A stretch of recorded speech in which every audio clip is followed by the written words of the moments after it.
We are Jason and Lindsay Weckerly, and we have been coming to Crossroads since 2015. So we have 3 kids.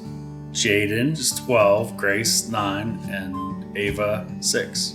So in 2015, we moved to Pittsburgh, and we were looking for a church. And honestly, we just did a quick Google search, and Crossroads was the first one that came up. So we went one Sunday, and we just felt at home there. So we started out small group. We got involved in that, and then we moved into leadership in the small group. We got involved in the board of trustees. Lindsay's involved heavily in Kids Zone. Jaden's involved in XRS. The church is pretty much our family center.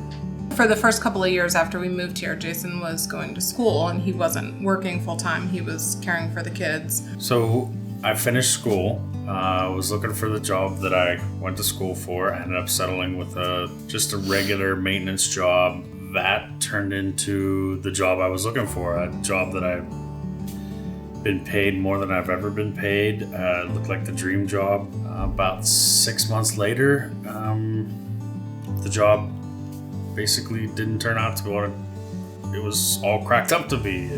At that time, I had to make the decision to leave. To be honest, my first gut reaction was, okay, we need to trim things. We need to see where we can cut down, because we didn't know if there was going to be another job. And, so I thought about our giving and whether we should reduce that or not. Then I took a minute and I said, no, we're going to keep it. This is what God wanted us to do. We're going to keep it where it's at. Growing up with a family and always not having a lot, having that extra nest there was always important. With our conversations, we were pushed in faith to, hey, let's step it to the point where it's, all right, this isn't comfortable what we've laid out.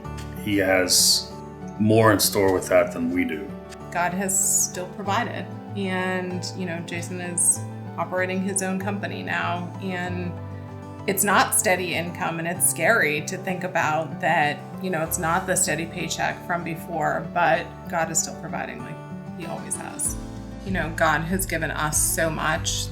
This is the least that we can do to give back to him with our finances. And even, back in the day when people wrote checks, I used to make it a point that was the first check that I wrote out when I did our bills, because I think human tendency is okay, if you do all of your bills, then you're okay, what's left? And that should not be what you're giving to God, is what's left. It should be your first and best that you give to him. Looking back on all the ways that he has blessed us, that's the least that we can do.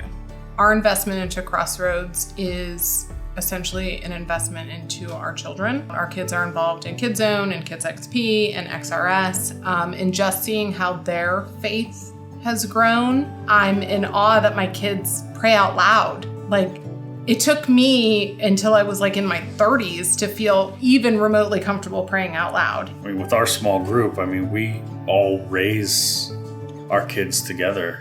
We don't have a lot of family down here, so we've connected greatly in that. So I think about the families that are going to come through the doors and being able to reach those people and come alongside them to do parenting together, because it is hard, and being able to do it alongside somebody else and have them, show you grace.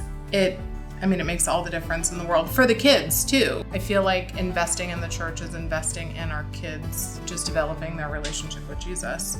I don't want to hold away from God with what, he is obviously deserving of, and I'm not deserving of any of that. It's going to allow one more piece to be added to get somebody closer to God. Then there's no question